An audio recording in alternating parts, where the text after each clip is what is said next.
Hello friends, नमस्कार। स्वागत है आपका गवर्नमेंट एग्जाम प्रिपरेशन चैनल में। हम लोग करने वाले हैं मिनी टेस्ट संख्या 13, जो कि किसके लिए है? पीसीएस के लिए है और आरओ के लिए है। ठीक है, तो बहुत ही बेहतरीन क्लास होने वाली है। धैर्य से लास्ट तक बैठिए और चैनल को जो है लाइक, सब्सक्राइब, शेयर कर दीजिए। चलिए बिना देरी किए हुए जो है शुरू करते हैं। देखिए, बीच बीच में जो है मैं कुछ ऐसे पॉइंट बताऊंगा जिसको स्मार्ट नोट्स का मैं नाम देता हूँ, जो कि आपके एग्जाम के लिए रामबाण साबित होंगे, तो उसको भी कृपया करके नोट डाउन करते चलिए। चलिए शुरू करते हैं आज की क्लास। उत्तर प्रदेश के जनपदों और उनके मुख्यालयों के निम्नलिखित युग्मों में से कौन सा सही सुमेलित नहीं है? ठीक है, यहाँ पे उत्तर प्रदेश के जनपद दिए हुए हैं, जिला दिए हुए हैं और उनके जो है बगल में क्या दिया हुआ है? मुख्यालय दिया हुआ है। तो कौन सा सही सुमेलित नहीं है, उस पर आपको काम करना है। देखिए, तो कानपुर नगर का कानपुर में मुख्यालय है, सही है। सोनभद्र का रॉबर्ट्सगंज में मुख्यालय है, बिल्कुल सही है। कौशाम्बी का मंझनपुर में है, बिल्कुल सही है। अमेठी का जो है उरई में नहीं है। अमेठी का जो है कहाँ पे है? उरई में नहीं है। ये कहाँ पे है अमेठी का? ये है अमेठी का गौरीगंज में। कहाँ पे है? गौरीगंज में मुख्यालय है, ये ध्यान रखना है। अच्छा, उरई जो मुख्यालय वो किसका है? वो है जालौन जिले का। ठीक है, जालौन जिले का जो है मुख्यालय वो कहाँ पे है? उरई में है, ये ध्यान रखना है। तो कानपुर नगर का कानपुर, सोनभद्र का रॉबर्ट्सगंज, कौशाम्बी का मंझनपुर, अमेठी का हो गया गौरीगंज और जालौन का हो गया उरई। तो ये 5 इंपॉर्टेंट जो आपके मुख्यालय हैं उनको याद कर लेना है। आगे बढ़ते हैं। निम्नलिखित में से कौन सा सुमेलित नहीं है? कौन सा सुमेलित जो है नहीं है, आपको ये बताना है। ठीक है, तो देखिए, चना का उकठा विल्ट सही है। मटर का बुकनी पाउडरी मिल्ड्यू सही है। बाजरा का जो है, बाजरा क्या है? अर्गट। ठीक है, ये भी सही है। हरित बाल रोग जो है धान का नहीं है, ये किसका है? ये भी बाजरे का है, बाजरा का है। ये हरित बाल रोग भी किसका है? बाजरे का है। तो ये आपका उत्तर सही हो जाएगा, नहीं पूछ रहा था। ठीक है, देखिए इसमें होता क्या है कि जो बाजरे की बलिया होती है उसमें पत्तियां निकल आती हैं, हरी हरी। ठीक है, हरी हरी पत्तियां निकल आती हैं, झाड़ू की तरह ये दिखाई देता है। ठीक है, और इसी को कहते हैं हरित बाल रोग, जो कि किस में होता है? बाजरा में होता है। हरित बाल रोग किस में होता है? बाजरा में होता है। आगे बढ़ते हैं, सबको याद रखना है आपको। निम्नलिखित जैव भू रासायनिक चक्रों में से किसमें चट्टानों का अपक्षय चक्र में प्रवेश करने वाले पोषक तत्वों के निर्मुक्त होने की मुख्य स्रोत है? ठीक है, निम्नलिखित में से जैव भूमि रासायनिक चक्रों में से किसमें चट्टानों का अपक्षय चक्र में प्रवेश करने वाले पोषक तत्वों के निर्मुक्त होने का मुख्य स्रोत है? सल्फर चक्र है, फास्फोरस चक्र है, जल चक्र है या नाइट्रोजन चक्र है? तो उत्तर हो जाएगा डी यानी कि फास्फोरस चक्र है। इसमें होता ये है कि जब भी चट्टानों का अपक्षय होता है, जब भी चट्टानों का जो है अपक्षय होता है, तो उससे जो है फास्फोरस गैस निकलती है। आगे बढ़ते हैं। निम्नलिखित में से कौन सा युग्म सही सुमेलित नहीं है? युग्म जो है सही सुमेलित नहीं है, इस पे आपको बात करना है। देखिए, पिचोरन मैग्रोम जो है तमिलनाडु में है, बिल्कुल सही है। पिचोरन मैग्रोम जो है किसमें है? तमिलनाडु में है। नंदा झील गोवा में है, बिल्कुल सही है। पाला वेटलैंड मिजोरम में है, बिल्कुल सही है। कंजानी झील जो है उत्तराखंड में नहीं है, ये कहाँ पे है? कंजाली झील, कंजाली झील जो है वो है आपका पंजाब में। ठीक है, कहाँ पे है? पंजाब में है। तो इसका उत्तर हो जाएगा, हो जाएगा ऑप्शन डी। ठीक है, कंजाली झील पंजाब में है। बाकी सबको आपको याद रखना है। आगे बढ़ते हैं, अगले प्रश्न पे आते हैं। मिथाइल आइसोसाइनेट का रासायनिक सूत्र क्या है? मिथाइल आइसोसाइनेट का रासायनिक सूत्र क्या है? CH3NCO, C2H5CN, CH3CO या CH3CN? तो उत्तर हो जाएगा यानी कि CH3NCO, ये जो है क्या है, मिथाइल आइसोसाइनेट का सूत्र है। अच्छा, एक चीज याद रखना है, जो भोपाल गैस त्रासदी हुई थी, ठीक है, भोपाल गैस त्रासदी,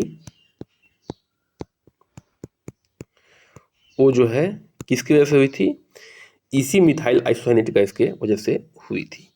आगे बढ़ते हैं, अगले पॉइंट पे आते हैं। निम्न में से कौन सा पादप हार्मोन है, यानी कि पौधों का हार्मोन है? इंसुलिन, थायरक्सिन, साइटोकाइनिन या इंस्ट्रोजन? तो उत्तर हो जाएगा आपका डी, यानी कि साइटोकाइनिन। क्या है, ये एक पादप हार्मोन है, यानी कि पौधे का हार्मोन है। देखिए, पादप हार्मोन क्या होते हैं, पौधों में उत्पन्न क्या होते हैं, कार्बनिक यौगिक होते हैं।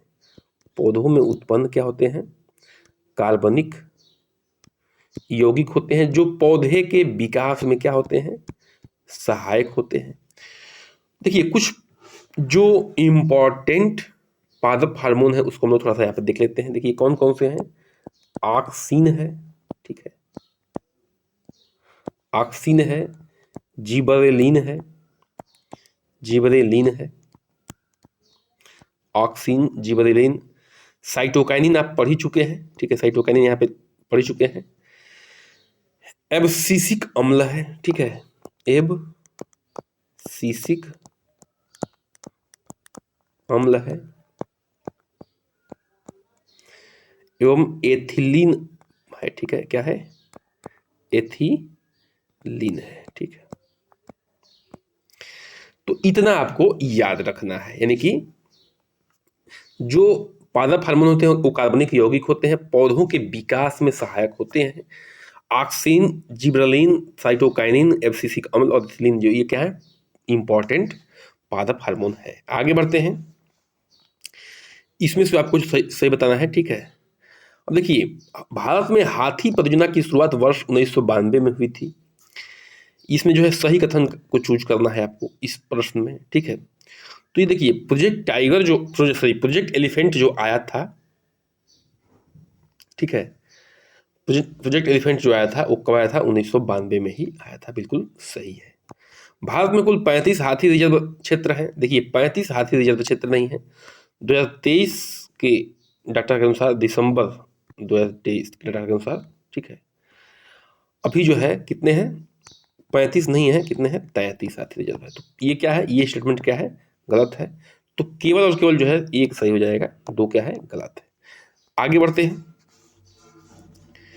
जनवरी 2024 में निम्नलिखित में से किस राज्य सरकार द्वारा रानी दुर्गावती श्री अन्न प्रोत्साहन योजना का शुभारंभ किया गया है?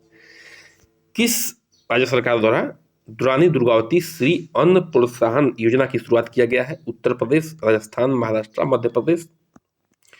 तो मध्य प्रदेश सरकार द्वारा रानी दुर्गावती श्री अन्न प्रोत्साहन योजना की शुरुआत किया गया है। अच्छा देखिए, शुरुआतकर्ता कौन है, यहाँ के सीएम है मोहन यादव जी, ठीक है, मोहन यादव जी, इन्होंने इसको शुरुआत किया है। यहाँ के मुख्यमंत्री हैं कहाँ के, मध्य प्रदेश के। इसका मुख्य एम क्या है, देखिए, मोटे अनाज की पैदावार को बढ़ाना।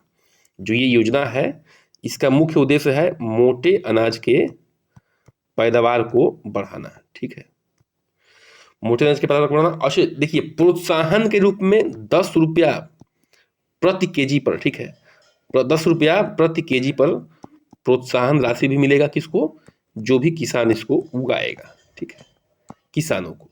तो ये जो है रानी दुर्गावती श्री अन्न प्रोत्साहन योजना है। आगे बढ़ते हैं, भारत में कितने जैव भौगोलिक क्षेत्र हैं, ठीक है, भारत में कितने जैव भौगोलिक क्षेत्र हैं, 9, 10, 18, 15?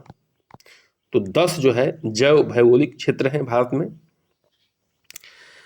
और कृषि जलवायु क्षेत्र कितने हैं, तो 15 जो है कृषि जलवायु क्षेत्र है, ये ध्यान रखना है, 15 कृषि जलवायु क्षेत्र हैं और 10 जो है जैव भौगोलिक क्षेत्र हैं, किसमें, अपने प्यारे भारत में। आगे बढ़ते हैं, अगले पॉइंट पे आते हैं, निम्न में से कौन सा युग्म सही सुमेलित नहीं है? कौन जो है सही सुमेलित नहीं है? देखिए, विटामिन B12 से प्रति अलगता कारक है, बिल्कुल सही है, ठीक है। विटामिन सी प्रति स्कर्वी कारक है, यानी कि विटामिन सी से जो है स्कर्वी रोग नहीं होगा। मशरूम में जो पस होता है, मशरूम से बदबू आता है, ठीक है, वो नहीं होगा। विटामिन के प्रति रक्तस्रावी कारक है, बिल्कुल सही है, यानी कि विटामिन के की कमी होगी तो रक्तस्राव जो रुकता नहीं है, ठीक है, और विटामिन सही रहेगा के तो रक्तस्राव जो है जल्दी हो जाए, बंद हो जाएगा, ठीक है। विटामिन डी जो है बाध्यता रोगी नहीं है, ठीक है। विटामिन डी से क्या होता है, रिकेट्स होता है, हड्डियों का रोग होता है। तो यही गलत है और यही सही है उत्तर, ये गलत है। रिकेट्स होता है विटामिन डी की कमी से, यानी कि हड्डियों का रोग है, हड्डियाँ टेढ़ी मेढ़ी नहीं होती हैं, कमजोर नहीं होती हैं। जो बाध्यता रोग होता है वो विटामिन, यानी कि बाझपन जो होता है वो विटामिन ई की कमी से होता है। विटामिन ई की कमी से जो है बाझपन होता है, और रिकेट्स विटामिन डी की वजह से होता है, कमी की वजह से होता है, ठीक है। तो ये ध्यान रखना है। आगे बढ़ते हैं। अब यहाँ पे आपको बताना है, ठीक है, यहाँ पे क्या बताना है आपको कि कौन सा जो है सही कथन है। तो देखिए, तालाब के पारिस्थितिकी तंत्र का जीव भार पिरामिड उल्टा होता है। जो तालाब होता है उसके पारिस्थितिकी तंत्र का जीव भार पिरामिड क्या होता है, उल्टा होता है। बिल्कुल ये कथन क्या है, सही है, ठीक है। तालाब के पारिस्थितिकी तंत्र में उत्पादकों की संख्या कम होती है, ये गलत है। उत्पादकों की संख्या कम नहीं होती है, उत्पादकों की संख्या क्या होती है, ज्यादा होती है। इनकी घास वगैरह जो होती है अंदर बहुत ज्यादा होती है, उस पर निर्भर जितने भी जीव होते हैं वो कम होते हैं, ठीक है। तालाब में पारिस्थितिकी तंत्र का जीव भार पिरामिड क्या होता है, उल्टा होता है, ये ध्यान रखना है आपको, क्योंकि इसमें जो है प्राथमिक उत्पादकों की संख्या क्या होती है, अधिक होते हुए भी उसका जीव भार कम होता है। आगे बढ़ते हैं। तो इसमें जो है एक पहला स्टेटमेंट सही था, दूसरा गलत था, आपको ये बताना है, ठीक है।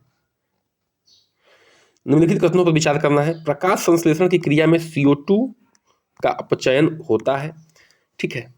तो इसमें थोड़ा सा हम लोग देख लेते हैं। प्रकाश संश्लेषण की क्रिया में H2O का उपचयन होता है, ठीक है। H2O क्या होता है, उपचयन होता है।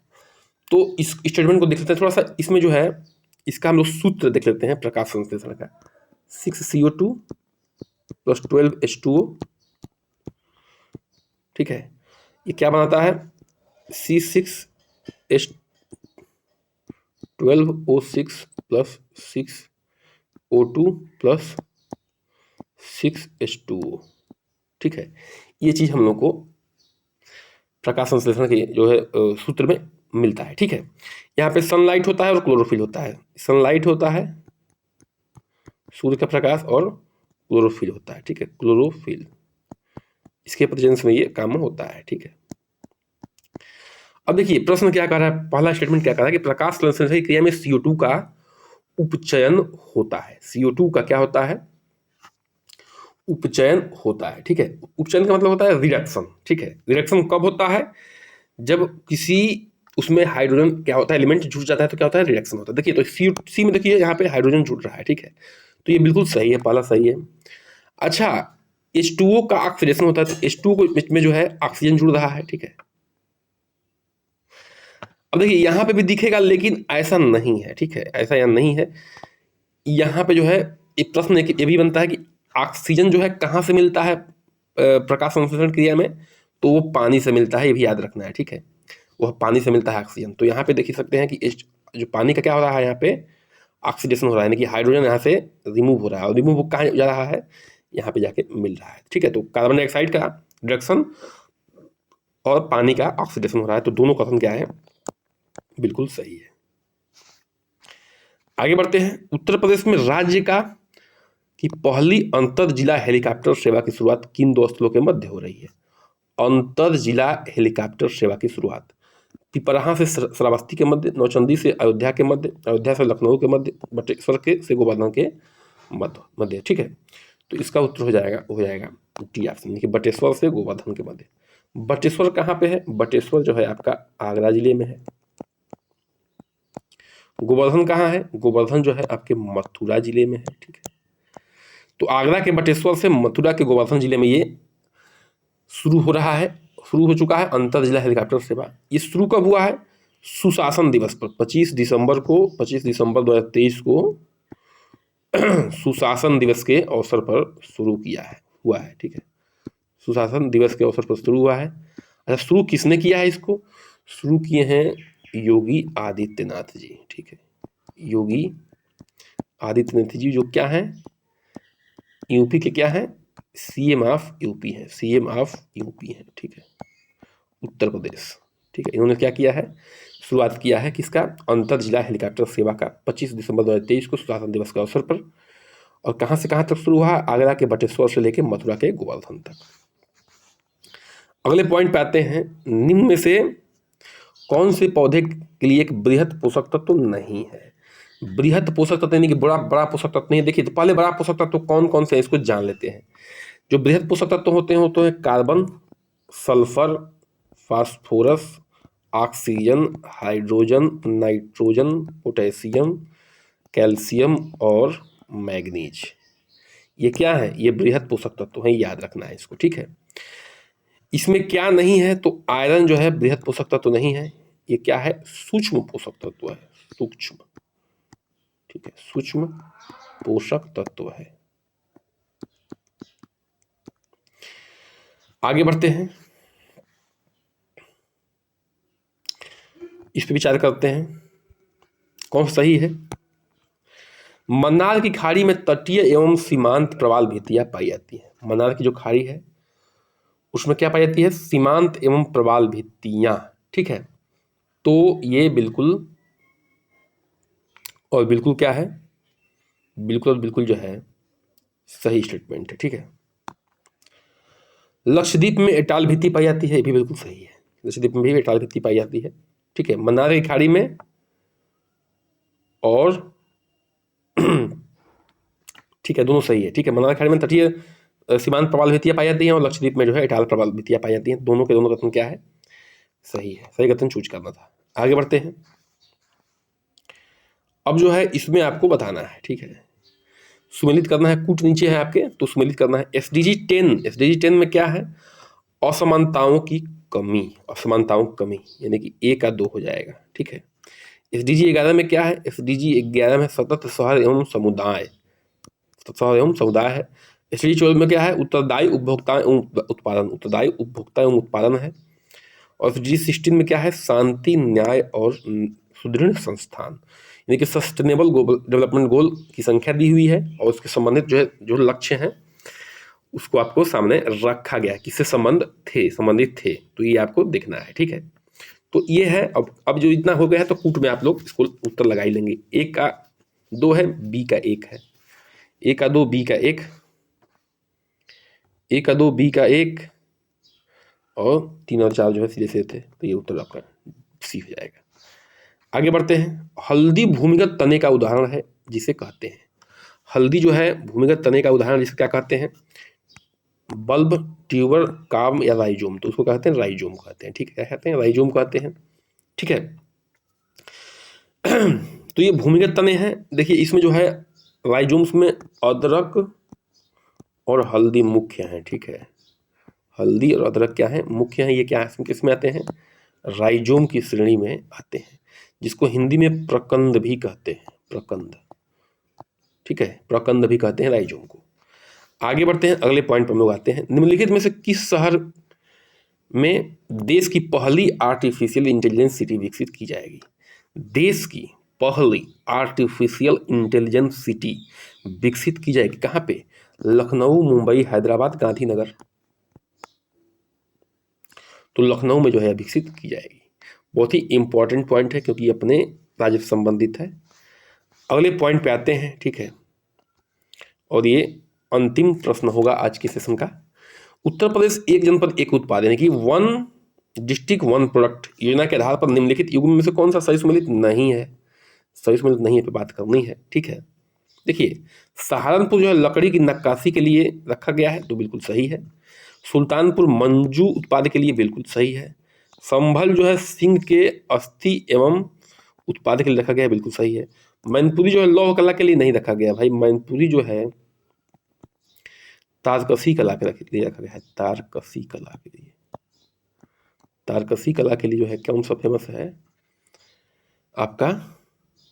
वो है मैनपुरी, ठीक है, उसके लिए रखा गया है। तो ये उत्तर सही हो जाएगा। एक चीज़ और, लौह कला के लिए कौन फेमस है? तो शामली जो है, शामली को लौह कला के लिए शामिल किया गया है 1 डिस्ट्रिक्ट 1 प्रोडक्ट में, ठीक है। तो शामली लौह कला के लिए है। बाकी सबको याद रखना है, सहारनपुर नक्काशी, लकड़ी की नक्काशी के लिए, सुल्तानपुर मंजू कला के लिए, मैनपुरी तारकसी कला के लिए, संभल जो है सिंह एवं अस्थि उत्पादन के लिए, और शामली जो है लौह कला के लिए। तो देखिए आज का सेशन हमारा क्या होता है, यहीं समाप्त होता है। जो भी भाई बहन अगर ध्यान से देखे होंगे तो बिल्कुल ही लेक्चर बिल्कुल बेहतरीन लगा होगा, अच्छा लगा होगा और आपको फायदा पहुंचाने वाला लगा होगा। तो अगर ऐसे वीडियो छपाना चाहते हैं तो थोड़ा सपोर्ट चाहिए आपका, चैनल को सब्सक्राइब कर दीजिए, लाइक करिए, शेयर करिए, कमेंट करिए और बने रहिए हमारे साथ। नमस्कार, जय हिंद।